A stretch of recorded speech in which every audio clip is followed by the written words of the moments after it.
মঞ্জু সাহেবের আন্ডারওয়্যার হচ্ছে মাশরাফিকে দিয়ে একটা সময় ধোয়ানো হয়েছিল। এ ব্যাপারে আসলে আপনি কখনো কিছু শুনেছেন কিনা?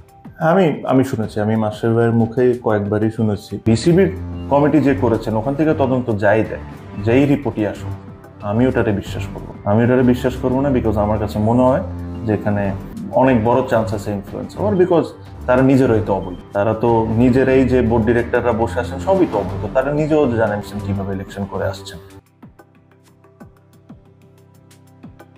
বাংলাদেশ ক্রিকেট বোর্ড এ যেন এক রোমাঞ্চকর সার্কাস মেলা, যার গল্প দিয়ে অনায়াসেই তৈরি করা যায় মুভি কিংবা ডর্জন খানেক ওয়েব সিরিজ।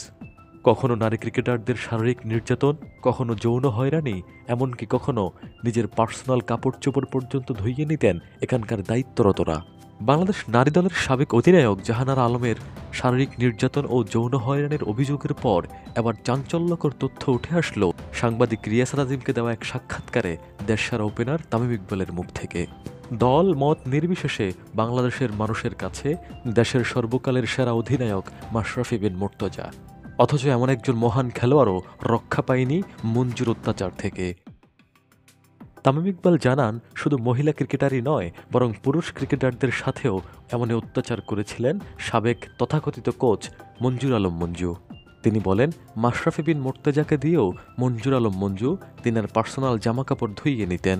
মজার বিষয় হলো, এই বিষয়গুলো বাংলাদেশ ক্রিকেট বোর্ডের উচ্চপদস্থ কর্মকর্তারা শুরু থেকে জানলেও এখন পর্যন্ত কোনো পদক্ষেপই নেননি, বরং নানা কলা কৌশল অবলম্বন করে সবাইকে সহাবস্থানে বহাল রেখেছেন।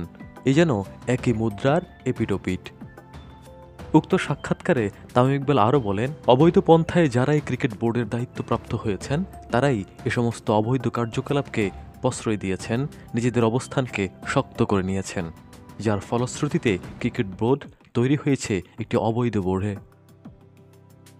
এত কিছু হয়ে যাবার পরেও এখন পর্যন্ত কোনো বিষয়েরই সুষ্ঠু তদন্ত হয়নি, বিচারের আওতায় আনা হয়নি কাউকেই।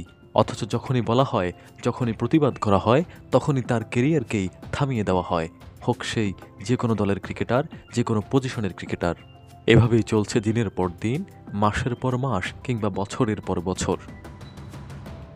ক্রিকেট নিউজ, নজরুল কিশোর, ঢাকা।